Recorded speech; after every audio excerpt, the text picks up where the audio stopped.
Hari ini saya akan teruskan dengan serial khotbah kita dari kitab Daniel. Saya beri judul Daniel datang, Raja ditantang. Kita baca dari kitab Daniel pasal 5 ayat 13 sampai 24.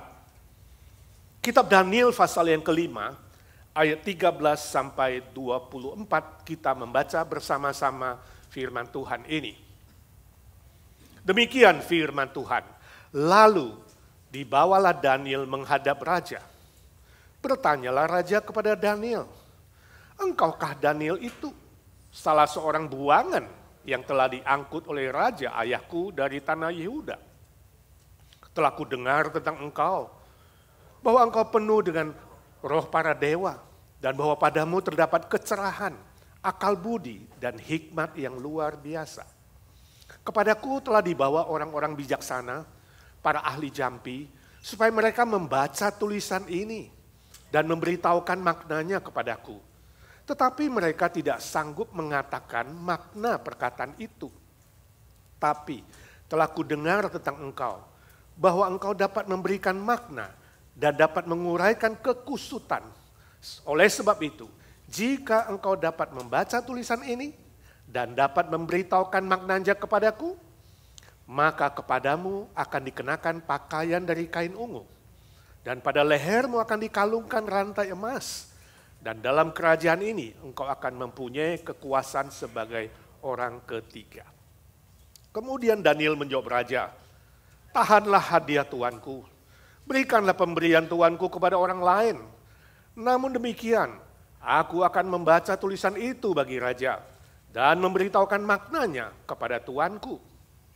Ya tuanku raja, Allah yang maha tinggi telah memberikan kekuasaan sebagai raja, kebesaran, kemuliaan, dan keluhuran kepada Nebukadnezar ayah tuanku. Dan oleh karena kebesaran yang telah diberikannya kepadanya itu, maka takut dan gentarlah terhadap dia orang-orang dari segala bangsa, suku bangsa, dan bahasa. Dibunuhnya siapa yang dikehendakinya, dan dibiarkannya hidup siapa yang dikehendakinya. Ditinggikannya siapa yang dikehendakinya, dan direndahkannya siapa yang dikehendakinya. Tetapi ketika ia menjadi tinggi hati dan keras kepala, sehingga berlaku terlalu angkuh, maka ia dijatuhkan dari tahta kerajaannya, dan kemuliaannya diambil daripadanya.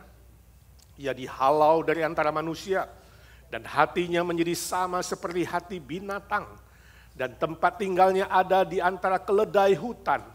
Kepadanya diberikan makanan rumput seperti kepada lembu, dan tubuhnya basah oleh embun dari langit, sampai ia mengakui bahwa Allah yang maha tinggi berkuasa atas kerajaan manusia, dan mengangkat siapa yang dikehendakinya untuk kedudukan itu.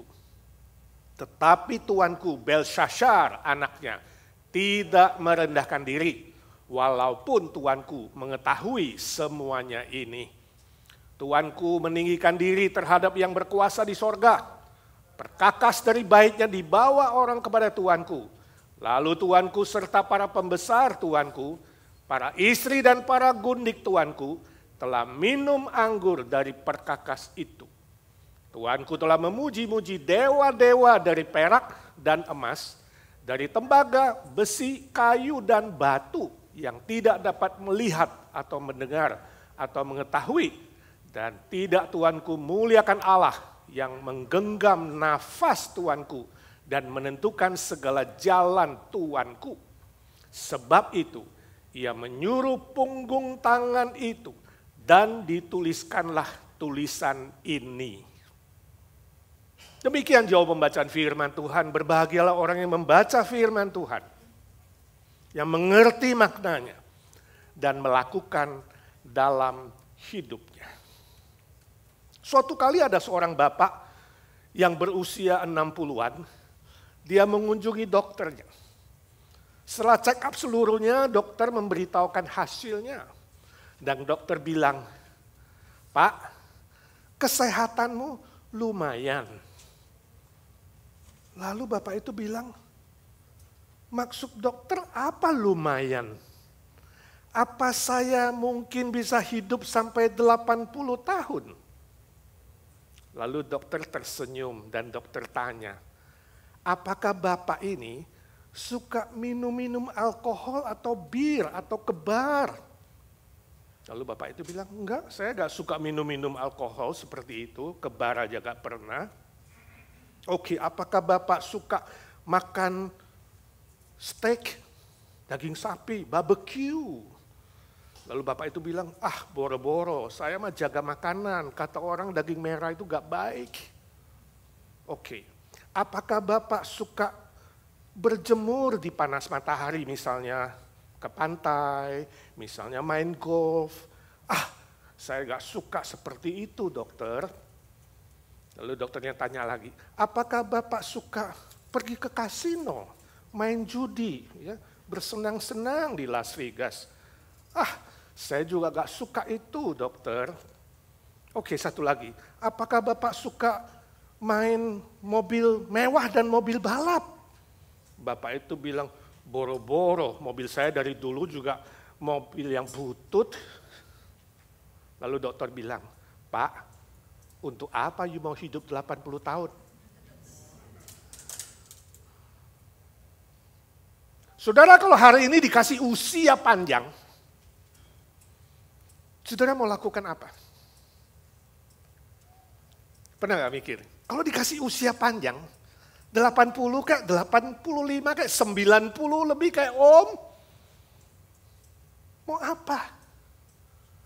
Orang dunia berpikir kalau dapat usia panjang berarti bersenang-senang di dunia ini. Makan-makan, minum-minum, pesta-pesta, judi-judi, balap-balap, macam-macam lah. Perkara-perkara yang bersifat duniawi. Tapi sesungguhnya bukan itu maksud Tuhan. Bukan itu maksud Tuhan kalau hari ini Tuhan memberikan saudara umur yang panjang. Ketika Daniel dipanggil ke kerajaan Belshazzar, bertemu dengan Belshazzar atas usulan ibundanya, saat itu Daniel sudah berusia 81. 81 tahun. Dia sudah tidak memerintah, dia sudah tidak membantu raja sebagai kepala dari orang-orang bijaksana. Tidak, dia sudah pensiun. Tapi hidupnya Daniel di usia yang panjang dia tetap menjadi berkat. Dia tetap menjadi berkat untuk banyak orang dan memuliakan Tuhan. Dan khususnya saat ini dia dipanggil. Dipanggil menghadap Raja Belshazzar yang sedang ketakutan, yang gelisah, yang khawatir, yang gentar, yang gemeteran ketika melihat di dinding muncul sebuah tangan misterius yang menuliskan tulisan-tulisan yang dia tidak mengerti. Daniel dipanggil. Mamanya Belshazzar mengerti bahwa di kerajaan Babel hanya ada Daniel yang paling bijaksana. Daniel yang punya hikmat dari Tuhan, yang bisa mengungkapkan semua misteri yang muncul dalam kehidupan manusia. Kehadiran Daniel, dia datang. Dia kemudian menawarkan tantangan kepada Belshazzar. Sebabnya saya sebut Daniel datang, raja ditantang. Dari pembacaan kita pada hari ini, kita akan belajar tantangan apa yang diberikan kepada Belshazzar. Pelajaran ini sangat penting dan pelajaran ini menjadi tantangan kita hari ini. Kalau Tuhan masih izinkan kita hidup di muka bumi ini. Yang pertama, usaha manusia sia-sia belaka. Kalau sudah membaca bagian pertama, ayat 13 sampai 17, di situ kita melihat bahwa Belshazzar mendua hati. Sementara dia gelisah takut dan tidak tahu jalan keluarnya, dia ingin menuruti nasihat mamanya, memanggil Daniel. Tapi ketika Daniel datang, kelihatan kemudian Belshazzar ingin menutupi gengsinya karena dia raja. Kemudian dia berkata, "Hei, kamukah Daniel itu orang buangan dari Yahudi?" Permaisuri tidak menyebut Daniel orang buangan. Menyebut dia orang yang paling berhikmat di seluruh Babel. Tapi Belshazzar mengatakan, kamu orang buangan kan dari Yahudi? Gue lebih tinggi dari lu, tahu nggak? Tapi karena mama gue bilang, lu bisa. Ini bahasa pasarannya, dia gak pakai bahasa gitu, lu gue, saudara. Karena mamaku bilang kamu bisa mengartikan itu, maka kalau kamu bisa lakukan, aku berikan kamu harta yang banyak, kalung emas yang tebal-tebal itu, lebih tebal dari kalung di leher saudara. Ya kan? Memberikan baju jubah berwarna ungu, seperti warga kerajaan. Dan aku akan memberikan kamu kedudukan orang ketiga. Bapakku Nabonidus orang pertama, aku orang kedua, karena aku eksekutif dan kamu orang ketiga. Daniel udah pensiun tapi ditawarin jabatan. Saudara melihat Belshazzar mendua hati. Hatinya tidak tunduk bahwa yang bisa menolong dia, yang bisa menyelesaikan ketakutan, kegelisahan, dan kegentarannya adalah Tuhan. Itu dia belum akui, dia tidak akui. Dia anggap tawaran kekuasaan, tawaran materi kepada Daniel bisa menyelesaikan masalah jiwanya. Ini loh kebodohan Belshazzar. Ini loh yang saya sebut dengan usaha manusia sia-sia.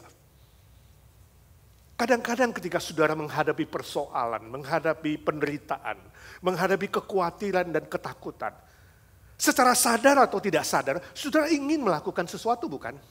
Berusaha. Izinkan saya tanya, usaha apa yang kamu lakukan? Usaha apa? Cari orang pintar, cari dokter yang hebat, keluarkan dana yang banyak. Semua usaha manusia sia-sia belaka. Usaha manusia tidak bisa menyelesaikan masalah jiwa atau roh. Ingat itu. Sebab semua usaha manusia, semua materi dan kekayaan, harta yang bisa kau kejar di muka bumi ini, sifatnya sementara. Sedangkan roh di dalam kamu, sifatnya kekal. Bagaimana mungkin yang sementara bisa memuaskan yang kekal? Gak mungkin. Harus sungguh-sungguh datang kepada Tuhan dan mengakui kerendahanmu dan meminta pertolongannya. Mengakui bahwa usahamu pada akhirnya sia-sia dan nol. Itu pelajaran yang mau Daniel ajarkan kepada Belshazzar. Bahwa semua usaha manusia sia-sia. Hanya Tuhan yang sanggup menyelesaikan masalah hati dan masalah roh. Hanya Tuhan pencipta langit dan bumi yang sudah menyatakan diri di dalam Yesus Kristus. Yang sanggup mengampunimu, memberimu damai sejahtera, memberimu ketenangan dan kebahagiaan. Suatu kali ada seorang penulis menuliskan artikel ini, dia bertanya, apa yang terjadi kalau seekor lalat hijau jatuh masuk ke dalam secangkir kopimu? Jadi ceritanya saudara mau minum kopi nih, ya, lalu lalat hijau jatuh. Dia bilang, kalau kamu orang Itali, kamu akan memecahkan gelas itu dan kamu akan marah-marah, kurang ajar, ini lalat hijau masuk ke kopiku. Itali. Tapi kalau kamu orang Prancis, kamu tenang saja, keluarkan lalat hijau, kopinya kamu minum. Kalau kamu orang Chinese, kamu ambil lalat hijau, kamu minum, makan lalarnya. Dan kopinya kamu buang. Kalau kamu orang Rusia, kamu akan minum kopi itu bersama lalernya. Karena kamu berpikir, mumpung sudah termasuk di dalamnya dan free.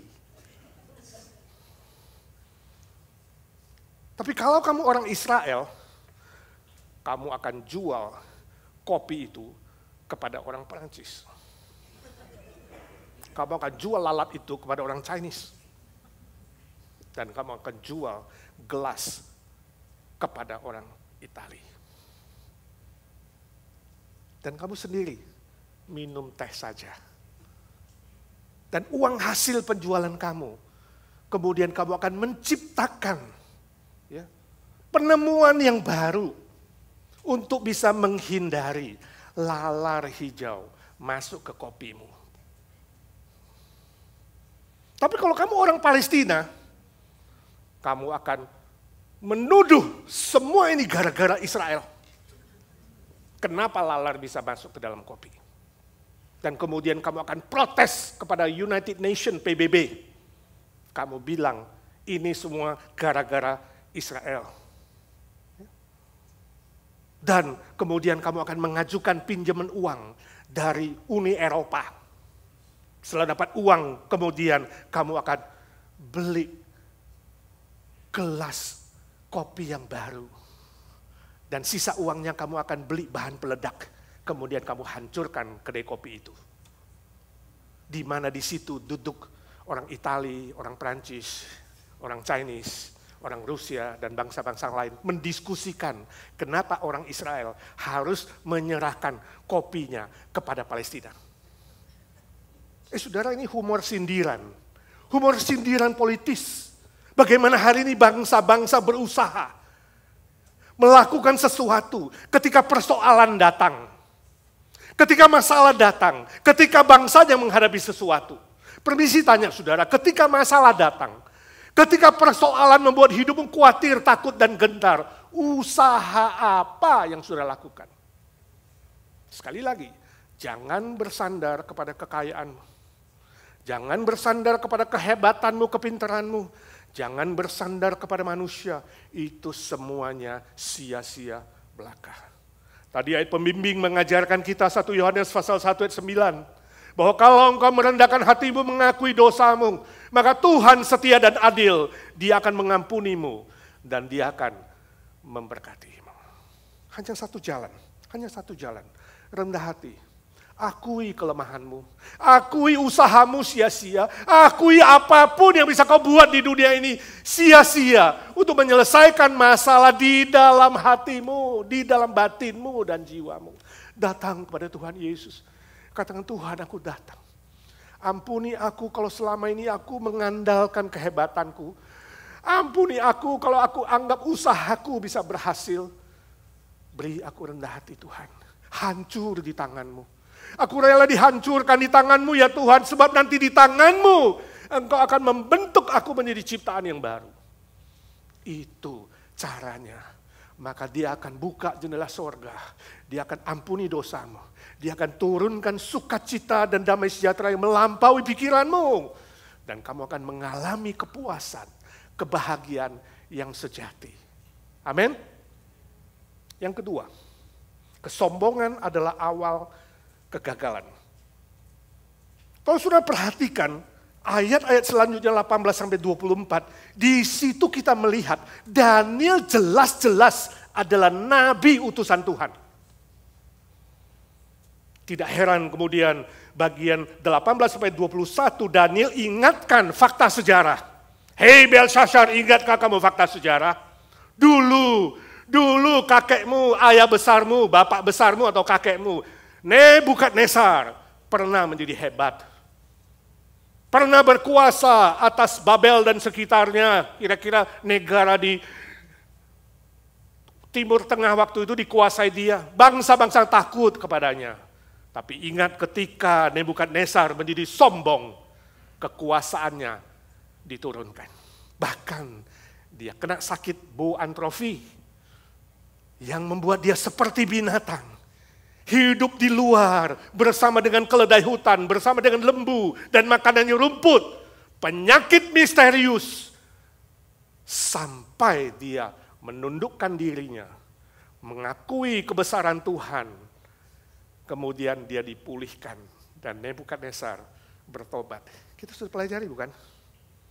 Tapi hari ini kau Belshazzar, kamu cucu yang gak tahu diri, kamu tidak bertobat.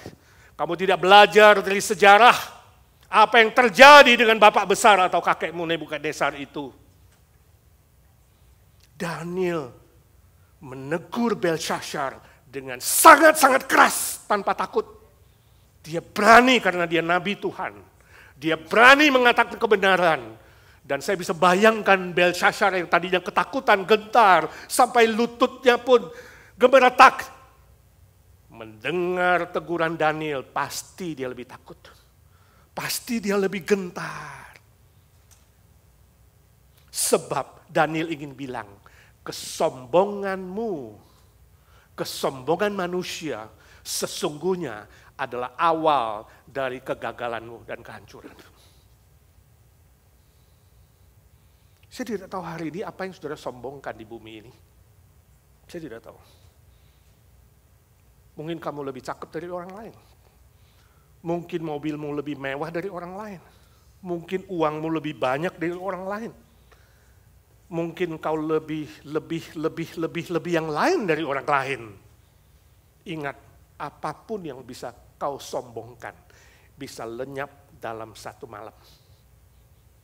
Apapun yang bisa kau andalkan dan kau tinggikan dalam hidupmu, Tuhan bisa turunkan itu.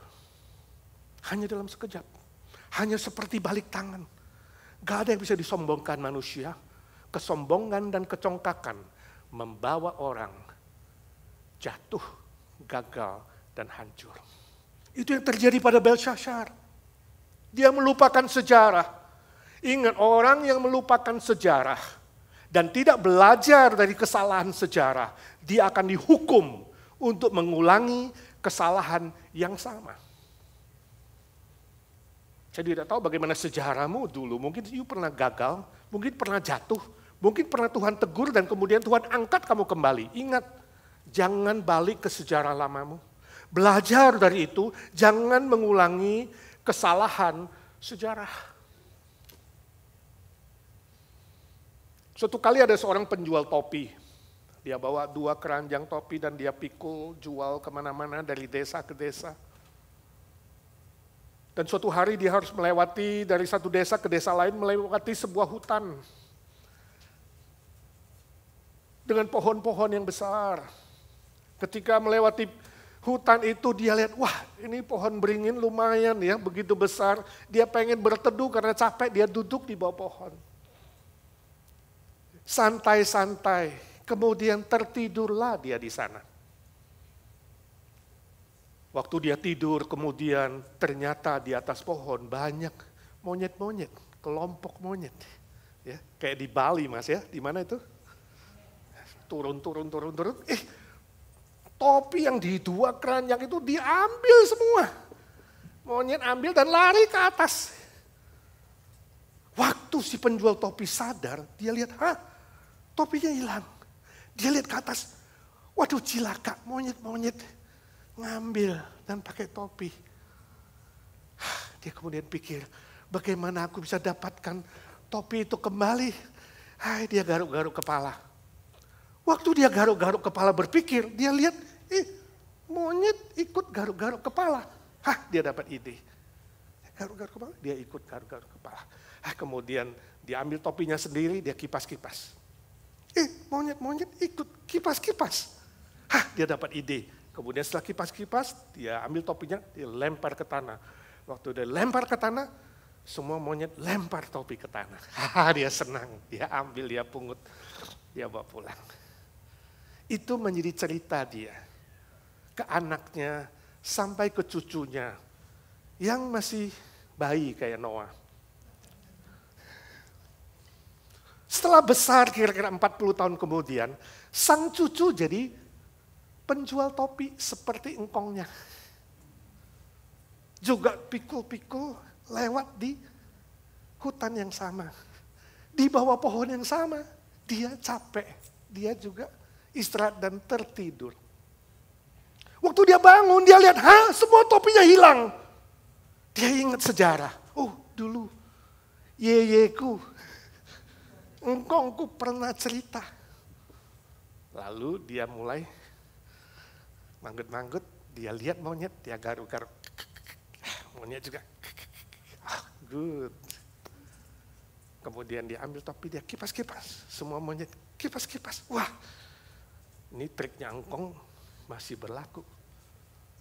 Lalu dia ambil topi, dia lempar ke tanah. Waktu dia lempar ke tanah, semua monyet peluk topinya. Dia kaget, kok mereka gak buang topi, kenapa peluk? Aduh, saya salah. Saya gak belajar dari sejarah. Harusnya aku tidak boleh tidur di tempat yang salah. Pernah gak saudara tidurnya salah? Hah? Tidur di rumah orang lain. Tidur sama wanita lain. Sama pria lain. Ingat, you akan mengalami kehancuran. Oh, aku salah tidur. Salah tempat. Kemudian turunlah seekor monyet. Dia bilang sama penjual topi itu, "Hey bro, lu kira lu doang punya engkong?" Ini cerita humor. Hah? Lu kira lu doang punya kakek yang ngajarin sejarah? Kakekku juga ngajarin sejarah, tahu nggak? Ngerti? Monyet mengenal sejarah, dia tidak mengulangi sejarah. Dia tidak mengulangi kesalahan yang sama, sedangkan manusia mengulangi kesalahan yang sama. Sudah lihat bedanya? Itu Belshazzar. Belshazzar tahu. Daniel bilang, kamu tahu cerita itu. Jangan pura-pura gak tahu. Kamu tahu cerita tentang Nebukadnezar. Dan sekarang engkau mengulanginya.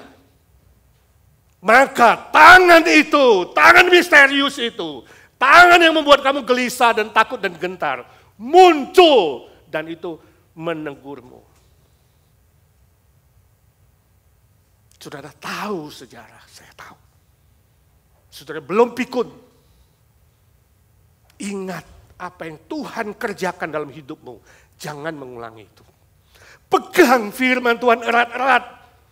Sebab hidup kita dipimpin oleh firman Tuhan. Bukan oleh kata-kata manusia.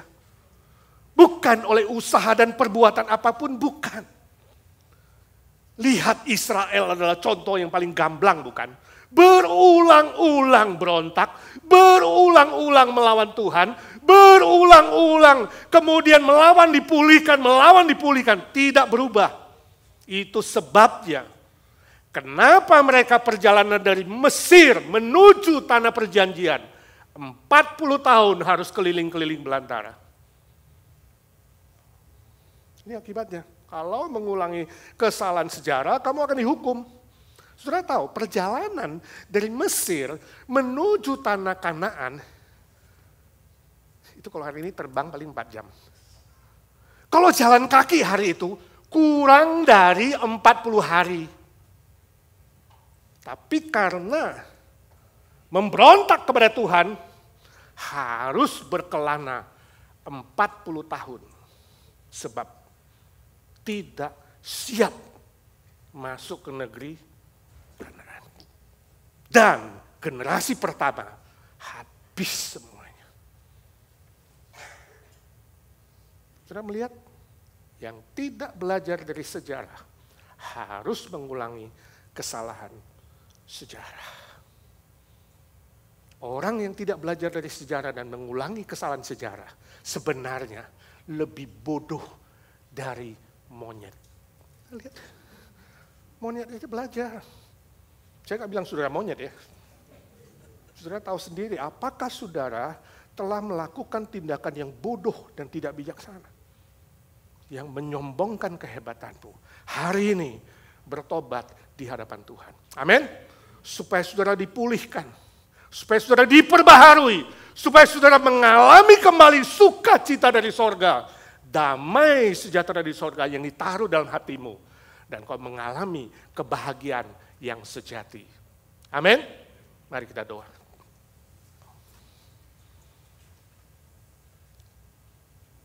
Ya Tuhan Yesus, suara hamba-Mu sudah berhenti. Biarlah suara Roh Kudus terus berbisik-bisik di hati kami, jiwa kami. Sampai kami benar-benar merendahkan hati. Mengakui segala ketidakberdayaan kami. Dan kami diperbaharui oleh Tuhan, diampuni, disucikan.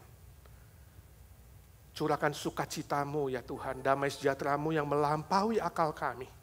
Dan tolong kami tidak mengulangi kesalahan sejarah. Tapi terus bertumbuh dalam kebenaran firman-Mu. Makin setia kepada Tuhan, makin takut akan Tuhan. Dan melakukan kebenaran firman Tuhan. Dalam nama Tuhan Yesus Kristus kami berdoa dan memohon berkat Tuhan. Amin.